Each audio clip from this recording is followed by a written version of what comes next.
Welcome to the Conceive, Believe, and Achieve podcast, where we delve into the minds of elite athletes and coaches to uncover their secrets behind their success. I'm your host, Sean Garris, former university wrestling coach, D1 wrestler, national champion, Olympic trials medalist, Brazilian Jiu-Jitsu black belt, a three-time world team coach in grappling, and author. Join me as we explore the realms of training, mindset, goal setting, overcoming adversity, and various coaching methodologies in the world of sports. Our next guest is Canadian Olympic wrestler Amar Dhesi. He's qualified for 2 Olympic Games. There's currently one coming up in Paris, the 2024 Games, as well as the 2020 Games in Tokyo. He is a gold medalist at the Commonwealth Games and has victories at the Pan American Championships. He is a powerful man on the mat. Tune in and learn more about his journey, achievements, and insights into the world of competitive wrestling. This is part 1 of a 2-part series. Welcome to the Conceive, Believe, and Achieve podcast. I'm, you know who I am. We just had a conversation off camera there. I'm kind of excited to have this conversation because we talked about prior to this and doing some research about your past or about who you are. I've learned some things about you that are kind of parallel with it that happened in my life. My father was an Olympic wrestler. My father basically, I like to say, forced me into it because I didn't really learn how to skate. I didn't learn how to do anything else except wrestle. I can skate, but I just can't stop. But I want to talk to you about, of course, let's talk about your beginnings because I'm sure there's similarities in the two of our wrestling careers. Oh, for sure. You just nailed it. But thank you for having me, of course. But like we were talking about off camera, we have so much in common. It's super cool. Like you said, your dad wrestled. My dad didn't go to the Olympics or anything, but he had dreams too. And it was something that he kind of put his dreams on us as young kids. But, I'm grateful for that. I'm grateful that he pushed me. Like you said, I don't know how to skate either. I can barely ride a bike right now. But no, yeah, it was kind of a traditional family tradition to wrestle in our family, but it was amazing. I mean, I'm grateful for them to push me towards the sport, and I started when I was 5 or 6. Most people say back home that I kind of grew up on the mat. It's a funny story. When I was born, my dad was actually at a wrestling tournament. He was hosting a wrestling tournament, so then he came after the tournament. So my mom always bugs him on that, but yeah, that's just how important wrestling is to us and in our family. So all my siblings wrestled, what my cousins did. It was just our path. Yeah. So kind of no choice, right? Just like myself, zero choice, a lot of influence, and I'm sure if you did something else, your parents would be proud, but they must have been so happy when you chose the sport of wrestling. Yeah, it was either become a doctor or study like a doctor at the age of 7 or wrestle. That's what it was. I remember I've in my life, I've quit wrestling tons of times. I can't count how many times I've quit wrestling, but I've always come back within a week. But as a kid, I remember one time I quit and I was like, some other kid at practice put me in a weird situation. I hurt my back and I started crying for 7 or 8. And then after I went back home and I was like, Dad, I'm done. I'm not wrestling anymore. He's like, okay. He's like, if you don't want to do that, he's like, you're going to study. I'm like, I'm in elementary school. Like, what do you want me to study? He's like, you're going to write me paragraphs, just stories, essays on top random topics he would give me. And he shut the door in my room. I would sit there for 2 hours while he'd be at practice. He'd come back, read the story. Next day we do the same. By the 3rd day, I was back on the mat. So... Well, he was going to create a champion some way or another, whether exactly. literary field or wrestling. That's awesome. I like that. And I'm guessing, that was his fatherly ploy to keep you in wrestling. Yeah. He really wanted you to stay with something, but awesome. How has been the support at home? I'm assuming it's great, but you are. Let's talk about this first because we haven't told the listeners that in the intro I did. But you are an Olympian. You were at the Olympic Games in 2020, right? Yeah, Tokyo. You just qualified for the current Olympic Games, the 2024 Olympic Games. Yeah. What has the support been like at home? Yeah, tremendous support. From 2020, my goals in my life were my first Olympics. I wanted them to be the 2016 Olympics. Sadly, that didn't happen. I lost the trials in the finals. So then I knew that I was going for sure for another quad. And then I made the 2021s, and then COVID happened. And then we looked at it and we're like, okay, the next Olympics only 3 years away. Like, why not? Let's just keep going. But those 3 years was a hard time to keep myself in the sport, just because I wanted to do other things in my life as well. Just because wrestling in Canada, it's really tough, just because like financially it's not possible, right? So it's here I am. I want to start my life. I want to put some money in my pocket. I want to find a wife. I want to start my life in that sense. I gave wrestling everything. So then in those 3 years, I'm grateful that I had my family's support and Ohio RTC's support, that they, I was able to continue wrestling. And then I took some time away from the sport, became a police officer for Vancouver, did my academy time, and then, took 10 months off to go back to wrestling. But family sports is what keeps me going, of course. Awesome. And again, another thing that we found out prior to recording, that we're both police officers, and I had no idea, to tell you the truth, until we had that conversation. So you talked about you just spoke about being training down in the U.S. and that's one of the things that I don't think has changed over the years. Because my dad wrestled at Oklahoma State, as I told you, and one of the reasons why he went down to the U.S. was, one, financially, it was hard to find training partners, one, his size, but two, financially, there wasn't a lot of support for the sport of wrestling. So I guess we're currently still finding that problem. Oh, for sure. But also there's better training partners down there when it comes to, especially the heavier weights, because my dad had Chris Taylor. I don't know if you remember that fellow, he's 450 pounds. But you down in Ohio have some pretty tough characters in your wrestling room. Yeah. It's same story. That's what kind of led me to the States. I didn't know I was going to go to post-secondary. So when I got a scholarship to Oregon State, I jumped on that. And then I spent five and a half years down there. After that, I moved to Ohio with Ohio RTC, spent 4 years here. So in that time, I've learned a lot. And that's amazing partners, amazing coaches. The difference is really like the level of coaching. Not that I want to take away from anything that we have back home, because we do have tremendous coaches, but just the level of, if we're talking real talk, like, it makes sense. These coaches are getting paid over $100,000 to do their job, $150,000, $200,000. Like, that's what the U.S. offers, more than that. So they take their job very, very seriously. So they're on us, everything we need, and it's just a system that's been built for decades and decades. So training partner wise, U.S. is one of the best countries in wrestling, right? And there's no doubt about it. So I've always said I wish Canada back in the day just followed the blueprints. We got some blueprints. The country right beside us is doing amazing. Let's just follow everything they're doing. Yeah, I talked to Chris Woodcroft, who's our high performance manager. I think that's his title. Yeah. We did talk about it, and he definitely said we need to get our kids down back in the U.S. and train in the U.S. And that's exactly what was going on. Tell you the truth, let's go to talk about Oregon State. I was watching, or before the Olympic trials, when you first went to the Olympic trials, you ended up wrestling. It was Corey Jarvis, right? Yeah, 2016. Before that even happened, and when I realized, when I started to hear your name and, saw that you had taken third at the NC2A championships, which is a prestigious tournament in the U.S. Anybody that knows wrestling knows that is probably one of the toughest tournaments in the world. When I heard that, I knew Corey was in trouble. And I like Corey, I really do, but I knew that was, he probably didn't have a chance. And I'll say it, but when I watched the match between the two of you, it was almost like night and day. Yeah. I think from 2016, I grew up. I grew more mature. It just, like you said, it was night and day, and I felt it on the mat as well. Back to Corey, obviously, he beat me in 2016. He went to the Olympics, and he did a great job. So it's tremendous for Canada and Canada's wrestling. But yeah, I knew my time was well overdue. So.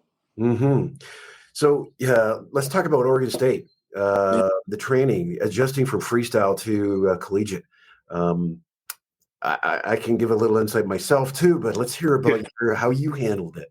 Yeah, it was, as a kid, I grew up wrestling in the States a lot. My dad took us down to Washington and Oregon like every other weekend to wrestle these small tournaments. And we didn't know a lot about folk style. All we said was take them down and then don't get taken down or you're not getting up. So that was like, as a kid, that was what we learned. We didn't really know much technique, but we knew how to wrestle. So, and wrestling is wrestling at the end of the day. I understood that later on in my life. But as I got to college, like NCAA Div 1, like that was tremendously different than wrestling as kids, obviously. I knew I had to wrestle against guys who knew how to ride, like Tony Nelson and some of these other guys, the bigger guys like Adam Kuhn, like these guys knew how to ride on top really well. So I had to be more strategic in the way I wrestled. I couldn't just shoot off shots. I couldn't just let myself go just because I didn't want to get underneath them. I remember a time when I wrestled Tony Nelson for my first time and I took a shot. He spins behind me, and I'm on the mat with my face on the mat for like 2 minutes and 30 seconds, and my wrists are like all curled up.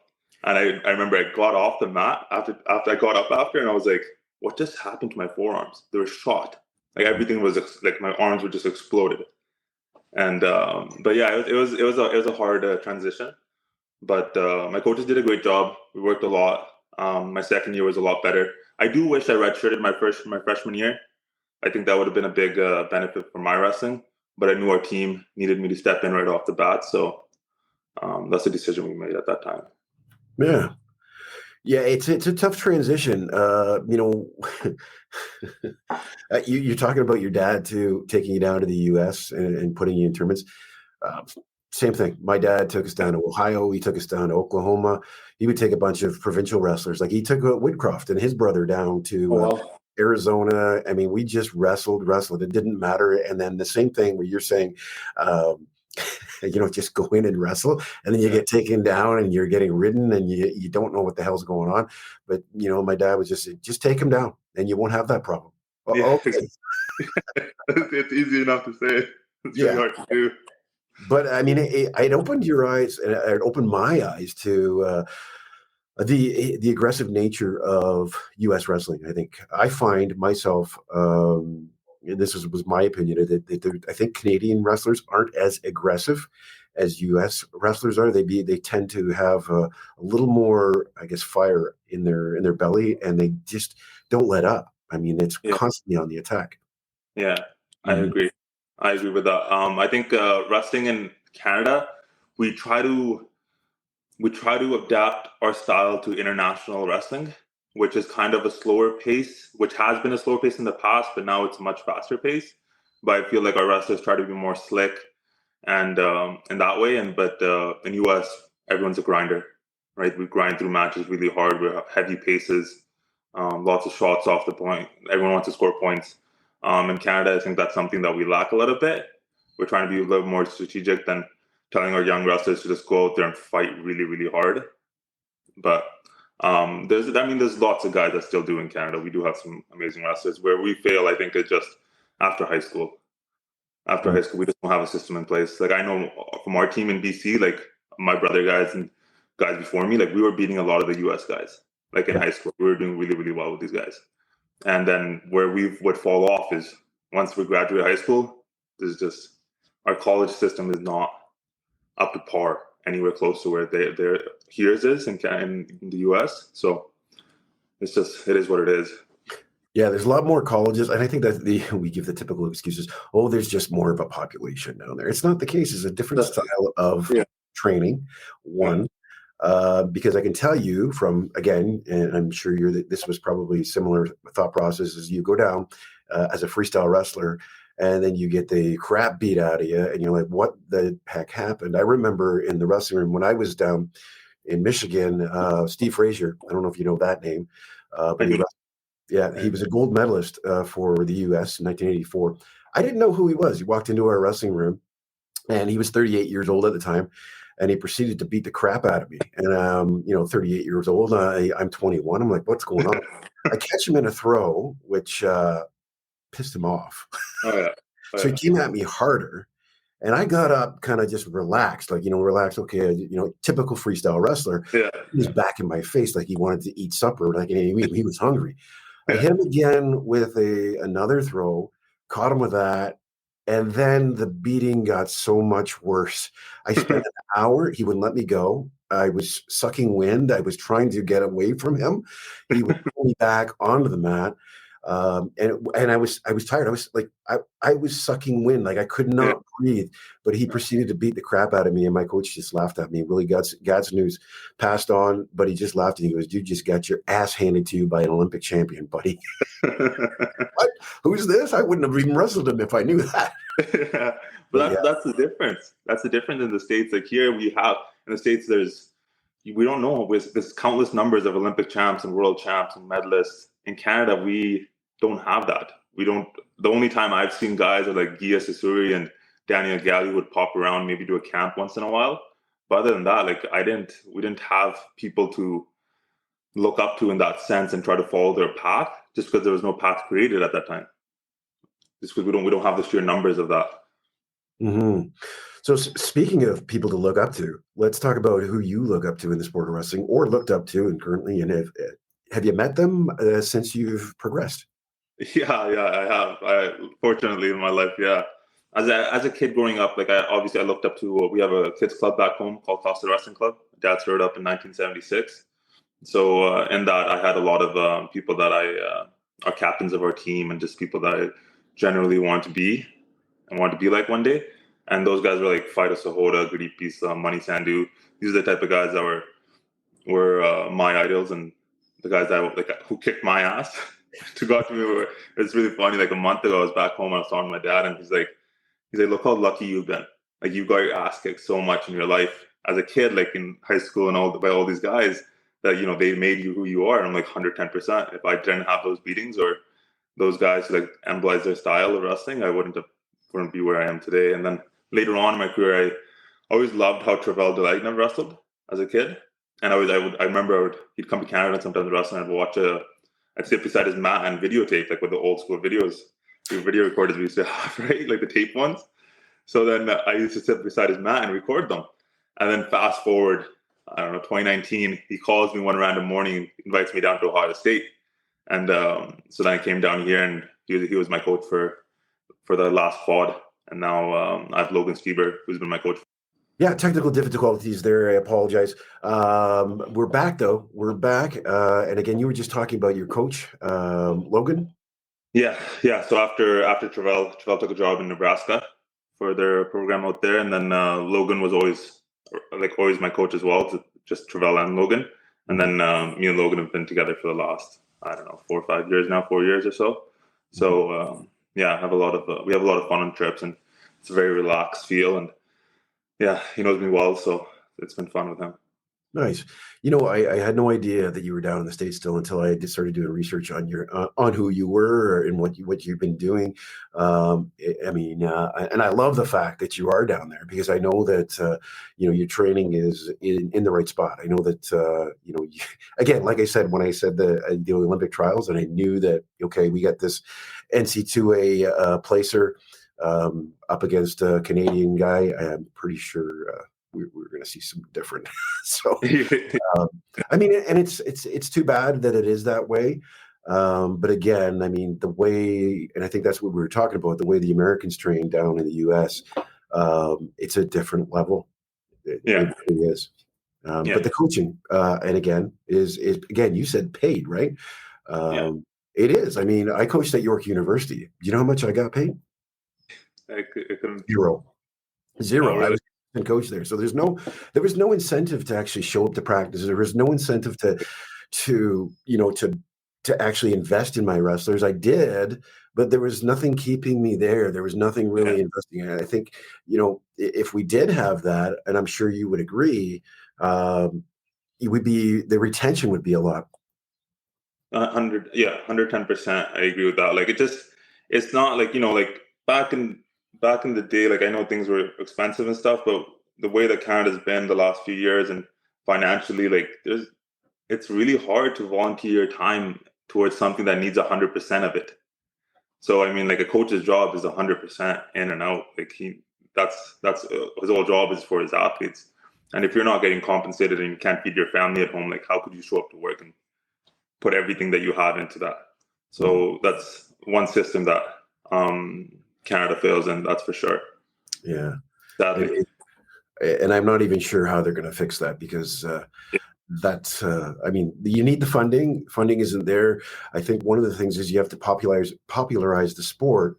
And, I don't think, and this is my critique to, because I've been there in the university level and seen the wrestling, we don't do dual meets. And you can speak to this, because down in Oregon, the dual meets, they had a lot of people coming out to watch. I mean, at Fresno State, we had thousands of people showing up. At Eastern Michigan, same thing. Michigan is their dual meets are in their basketball arena. I mean, we have that going on. The thing I think with the dual meets is we've lost it here. We just show up. We have tournaments at the university level. Yeah. And the problem with that is we don't bring in spectators. And we don't bring spectators. You don't bring in fan bases, because it's in a tournament. It's so hard to watch an individual and cheer for them, because you're sitting around all day waiting for your one guy to wrestle. You don't care about his teammates, because they're all over as well. Maybe you do, but it's hard to kind of keep track. With a dual meet, the format, maybe you can tell us about the format. I've done enough talking, but tell us about the format so that people can get a better understanding what is different between Canadian tournaments and US dual meets. Well, I think the biggest thing it's entertainment. At the end of the day, we're not. I wouldn't say we're entertainers, but we are a little bit. Like, we want to put on a show for the people watching.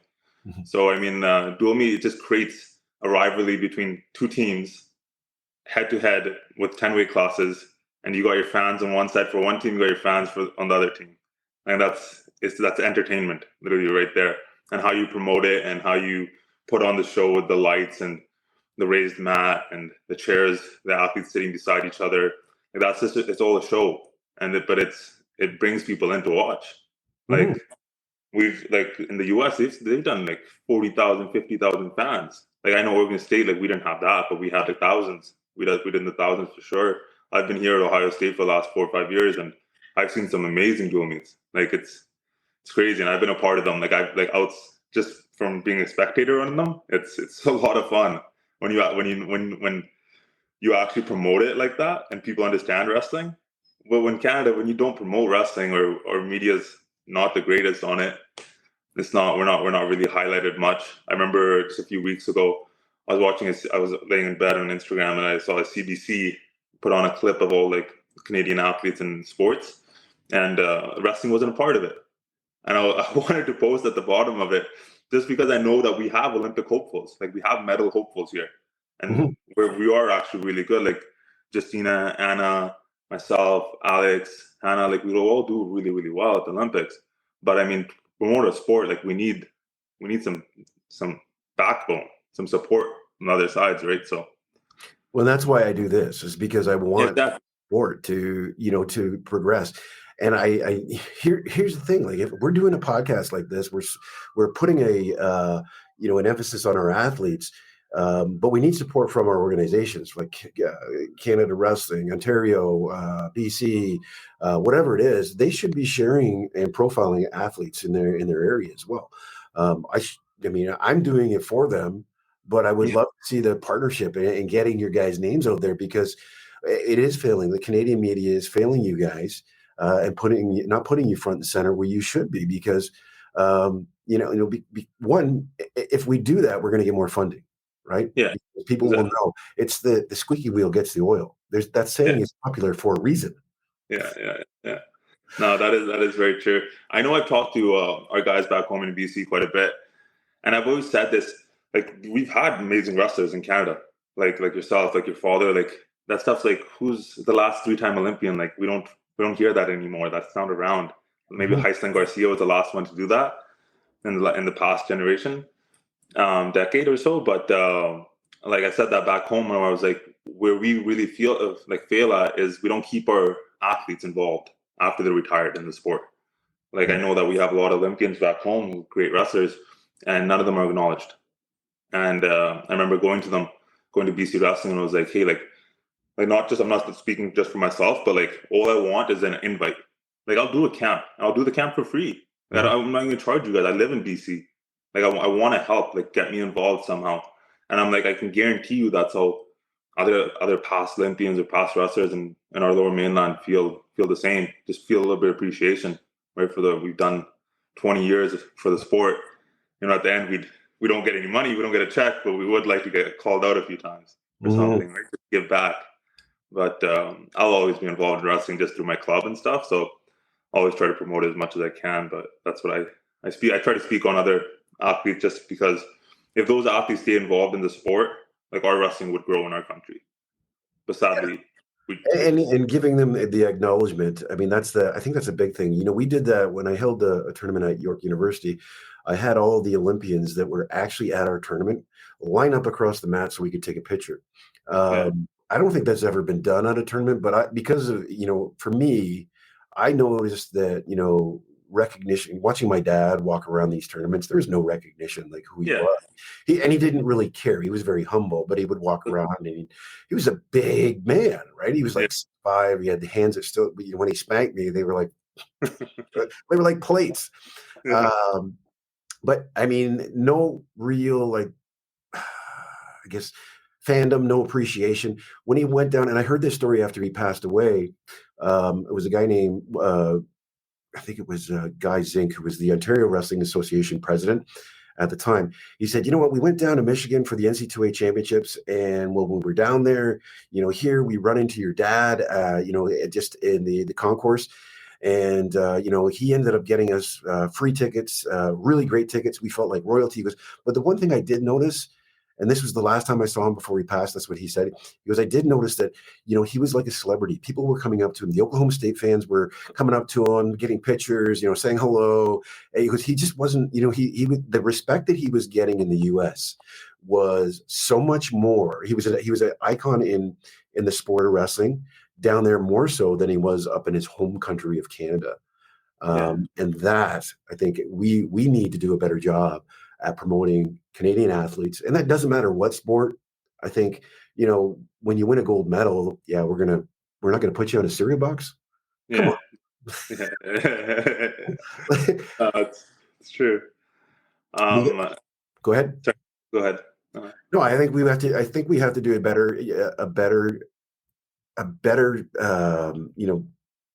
job of promoting the sport. You just said that you do free camps, you would do these things to promote the sport. I wrote a book about my father in wrestling, and I'll tell you this. So I was in chapters doing these book signings, hundreds of people, coming out to buy the book, especially in his hometown. But I had no from our provincial, or national, it would have been nice to have them there to kind of help promote the book, because what you're doing is you're drawing in other people from other domains to say, and exposing them to wrestling. Maybe they're not getting, maybe they will try the sport. Maybe they'll just watch the sport. They'll get involved. They'll get more knowledge about it. But that's what we need to do. You have to think about those things about marketing the sport a little better. And I'm just, I'm venting a little bit with you. I'm sorry. I don't want to you into that. I've meant for the same stuff. Always. Yeah. But let's go back to your coaches. You've got these high profile coaches. They get paid some great money to be there for you. What's the most important role of the coach for you? Yeah, for me, I really noticed a difference where like you actually feel cared for outside of the sport. Like wrestling and all, like they coach like technique and the tough practices, and they're there in our ear mentally, and that's all great. But just feeling like loved outside of the sport. Like if I quit tomorrow, my coach isn't gonna call me the next day. Like we have a relationship built where I would talk to him for the rest of my life. I feel like I hate like bashing on our system in Canada, but it's so hard. It's so hard not to, just because like I know that we have amazing coaches. Don't get me wrong, like amazing people that we have, but like the difference of just feeling cared for outside of the sport, I think that's what really gets me. Mm-hmm. Like it's more of a friendship. It's more of a friendship role in our sense where I feel comfortable telling them anything or how I feel and how my body's feeling, that sort of stuff. Like that's when you feel really comfortable around a coach, and like the other athletes would tell you, like at Worlds and these big tournaments, like me and my coach joke around before I step on the mat. Like I'm not straight faced, like that sort of mode. I'm relaxed, having fun, like I'm having a good time, just because I realize the sport's too hard not to try to have fun with it. Mm-hmm. If you're staying super serious the whole time, like for me personally, I would be burnt out. I couldn't do it. So I mean, smiling, laughing is a necessity, I think, in our sport for some people, and that's who I am. But in that sense, like coaches wise, that's what I realized. Like just being known that, hey, like you're a great person, love you on the mat and off the mat. That's what I think comes down to at the end of the day for coaching, for me, honestly. That concludes part 1 of our 2-part series with Amar Dhesi. The second part will be out shortly. In the meantime, subscribe to our YouTube channel, subscribe to our podcast, leave comments below, and let us know how we're doing. Your feedback fuels our journey to bring you more valuable content and stories from the realm of sports. Until next time, keep pushing boundaries, believing in yourself, and achieving greatness. Thank you for listening.